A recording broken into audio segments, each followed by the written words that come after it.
Amigos, y es el momento de compartirles, bueno, pues el contenido con nuestro invitado internacional desde la ciudad de Miami.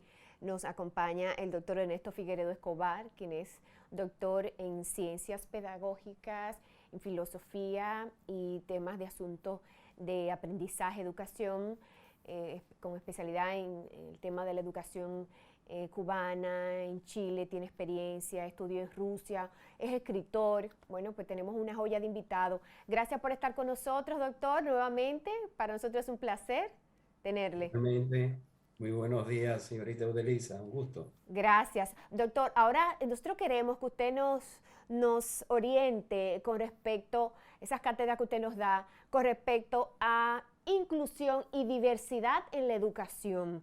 Es algo que nosotros necesitamos mucho conocer sobre ese tema. Por favor, quiero que usted inmediatamente comience a hacernos sus recomendaciones y ese análisis que usted siempre hace.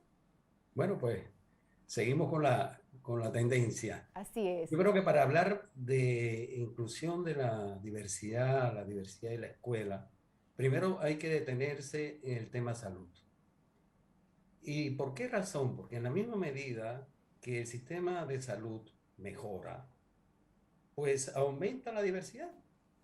Lo que antes morían, por ejemplo, Dominicana 2018, por cada 1.000 nacidos vivos teníamos una mortalidad de un 22 por ahí aproximadamente por ciento.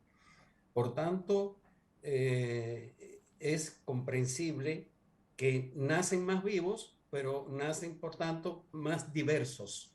Y la labor de la educación está efectivamente en imprimirle calidad a esas vidas. Así que aumenta el reto para el sistema educacional. Por otra parte, y así está declarado en las constituciones de nuestros países, la cobertura al sistema educacional, educación primaria, por ejemplo, es de un 90 y tanto% en la República Dominicana. Eh, a mayor cobertura en las aulas de niños, mayor diversidad de niños en las aulas, mayor también va a ser el reto de la diversidad. Y ahí inmediatamente hay que detenerse en el tema de la educación inicial, que ya lo hemos hablado en algunos momentos, donde la diversidad se manifiesta mucho menos porque la cobertura es menor y además hay elementos de naturaleza cualitativa implicados también en la expresión de diversidad a través del proceso de enseñanza, cosa que veremos con más intensidad en la educación básica o en la educación primaria, donde inmediatamente aparecen más niños y niñas con las llamadas dificultades en los aprendizajes, que yo digo que no es del todo justo, deberíamos hablar de dificultades en la enseñanza, porque hay una pretensión de enseñar de un modo que a lo mejor no está en correspondencia con el modo en que el niño o la niña aprende. Si un niño no aprende como yo le enseño, esto lo he dicho ya, existe la posibilidad de que no esté enseñándose como él aprende. Por lo tanto, en la misma medida que ocurre una intención de enseñar, aparecen en lo que yo le llamo dificultades en la enseñanza, para hablar con justicia. Y el accionar pedagógico estaba muy orientado hacia la media de los estudiantes, del grupo de estudiantes, y lo que estaba en los extremos se perdía. Y ahí aparece, para hablar del origen de las escuelas especiales, aparecen las escuelas especiales como una alternativa para atender a estos niños que en el contexto de una enseñanza general no estaban aprendiendo. Y yo creo que esa es la gran relevancia de las escuelas especiales. Y aparece por el 1994, no hace tanto, Sí.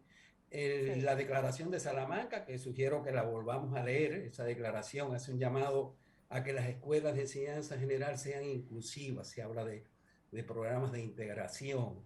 Y ese es un buen momento porque se está diciendo, oye, ¿por qué un estudiante tiene que ir a una escuela distinta a la que va el resto de sus amiguitos, para decirlo así en términos de barrio? Pero también en esa misma declaración de Salamanca se dice que eso había que hacerlo con cuidado. ¿Por qué con cuidado? Porque la cultura de atención a la diversidad de niños y niñas estaba en esas escuelas y sigue estando en esas escuelas. Entonces no se trata de llegar y desmantelar, cuando incluso a la fecha pudiéramos revisar si el currículum de formación de profesores y profesoras contempla en su debida intensidad la formación para atender a la diversidad, para poder mediar y adoptar una postura inclusiva ante un reto de tamaña envergadura. Pero nada, así por ejemplo surgen en Chile los programas de integración, en Dominicana las aulas de recursos, pero ¿cuál es el impacto? Sí, se adopta una postura de inclusión durante el proceso formativo, pero ¿en qué medida están aprendiendo esos estudiantes? ¿Quién tiene la evidencia del valor agregado? Pero hay que pensar en un doble impacto, porque llevamos a un niño a una aula de recursos, que, pensando en Dominicana, y Sí. que en determinados momentos se encuentran en las aulas de enseñanza general. Sí. ¿Y por qué doble impacto? Porque hay que pensar en qué medida este estudiante está aprendiendo, Sí. el que está en una posición de inclusión, y cómo repercute su presencia en el aprendizaje del resto de los estudiantes. Que incluso hay una reacción de la familia, y es un tema no medido, no observado. Por lo tanto, a la hora de hablar de inclusión hay que atender toda expresión de diversidad, porque todos somos diversos. Esa es la realidad.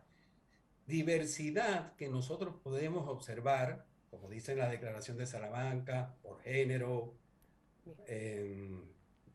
capacidades intelectuales, postura ante la religión, Muy bien. etcétera. Pero se abren puertas relevantes al hablar de que estamos integrando en el proceso formativo, Muy pero bien. ¿dónde está la evidencia de su inclusión Muy bien. a la vida social y laboral? Muy bien. Ese estudiante que estuvo Sí. integrado, ¿cómo Sí. está haciendo hoy su vida en su comunidad?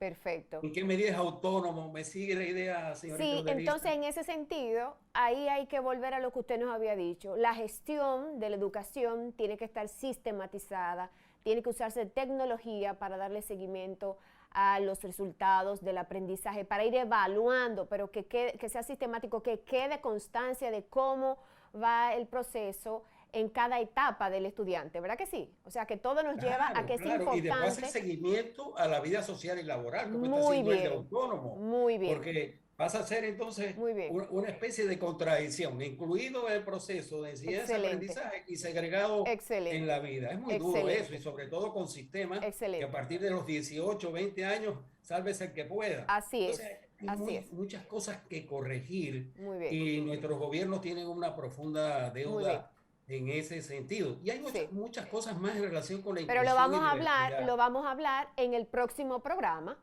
porque Bueno, bien. ahora se nos cumplió este segmento y es tanto lo que tenemos que hablar con usted, y entonces lo vamos a hacer por cápsulas así, para nosotros entonces poder cumplir con un compromiso de publicidad.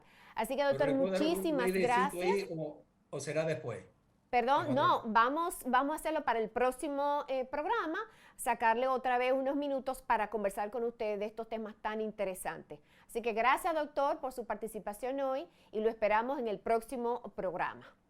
Ya, que esté muy bien. Muchas gracias, un abrazo, cómo no. Amigos, no se muevan, continúa Dominicana es Vida.